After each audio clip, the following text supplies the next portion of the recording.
ఈ ఆధ్యాత్మికలోనే ముక్తి మోక్షం గైరాగా ఉంటాయి.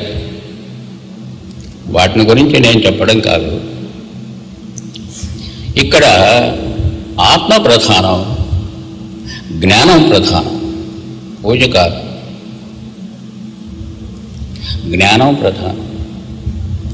జ్ఞానమే మోక్షం అనేటువంటి ఆదిశంకరుని మాట ఇక్కడ వర్తిస్తుంది.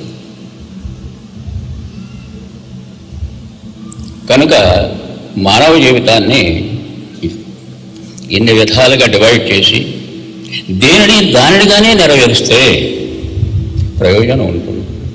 అయితే ఈ ఆధ్యాత్మికం ద్వారా మనిషికి కలిగేది ఏమిటి అని ఆలోచన చేస్తే ఆత్మతృప్తి. జ్ఞానం ద్వారా ఏది ఏమిటి అనేటువంటిది తెలియడానికి అవకాశం ఉంది. తెలిసిన తరువాత ఓ రకమైనటువంటి ఆత్మతృప్తి కలుగుతుంది. తెలియడమే జ్ఞానం, తెలియకపోవడం అజ్ఞానం.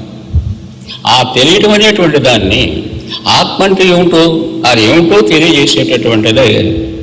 అది వేదాంతం కావచ్చు, మరొకటి కావచ్చు, పరిస్థితి. ఇదంతా మానవ జీవితంలోనే జరగవలసినది. అయితే వీటన్నిటినీ నెరవేర్చేటువంటిది, నిర్వహించేటువంటిది ఏమిటి? మనసే. అది మళ్ళీ మొదటికి వస్తున్నాం. ఇక్కడ మనం ఏదైనా చేసినా, కృషి చేసినా, మరొకటి చేసినా, ఉద్యోగం చేసినా, లేదా మరొకటి ఏది చేసినప్పటికీ చేయడం అంతా కూడా మనసే. పూజ కానీ, ఆరాధన కానీ, వాటికి సంబంధించి కూడా మనసే. తర్వాత ఆత్మజ్ఞానాన్ని పొందే, ఆధ్యాత్మికమో లేదో మరొకటో ఆ స్థితిని పొందేటటువంటిది కూడా మనసే. ఇందుకే మనసు భౌతికమా లేక మత సంబంధమైనటువంటిదా లేక ఆధ్యాత్మికమా? అసలు ఈ మనసు దేనికి చెందింది? మనసు అంటే ఏమిటో చెప్పాను, దాని గురించి యోచన చేయండి. ఎందుకు మనసు అనేటువంటిది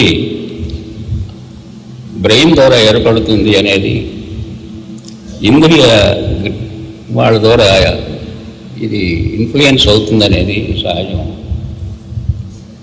మరి ఇంతగా ఈ మనసు మంచి చేస్తుంది, చెడు చేస్తుంది.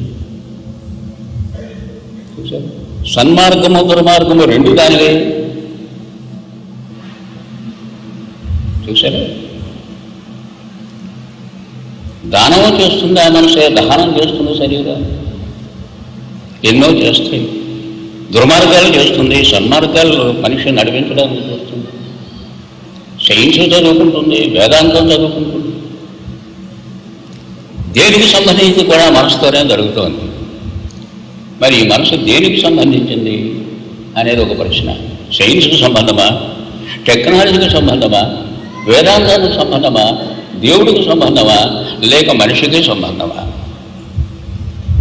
చూస్తే అన్నంటా ఇదే ఉంది. కనుక ఈ మనసును గురించి కొంచెం శ్రద్ధగా యోచన చేయవలసిన అవసరం ఉంది. దీనికి సంబంధించినటువంటి వివరణగా పుస్తకాలు వ్రాసాను. ఇక్కడ వివరించడానికి సమయం కాదు. అభిలాష ఉంటే పుస్తకాలు చదివి విషయాన్ని గ్రహించండి.